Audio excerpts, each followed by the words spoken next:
বর্তমান সরকার ধর্ম নিয়ে রাজনীতি করতে চায় না, ধর্মকে রাজনৈতিক স্বার্থে আমরা ব্যবহার করতে চাই না, অতীতেও আমরা তা করিনি। আমাদের সরকারের দৃষ্টিভঙ্গি হচ্ছে, যা একটু আগে স্বরাষ্ট্রমন্ত্রীও বলেছেন, আমিও জোর দিয়ে আবারও একই কথা বলতে চাই, ধর্ম যার যার, নিরাপত্তা পাবার অধিকার সবার।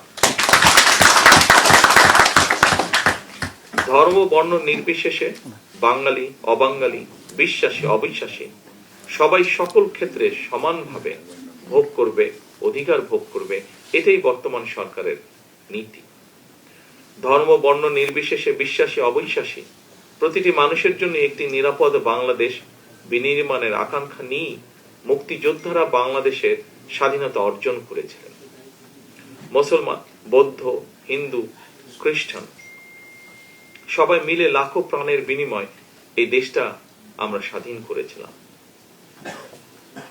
মুক্তিযুদ্ধের সময় কে কোন ধর্মের অনুসারী, কে বিশ্বাসী কিংবা অবিশ্বাসী, এটি কারো জিজ্ঞাসা ছিল না। কিন্তু তাই এই স্বাধীন বাংলাদেশ আপনার, আমার, আমাদের সকলের।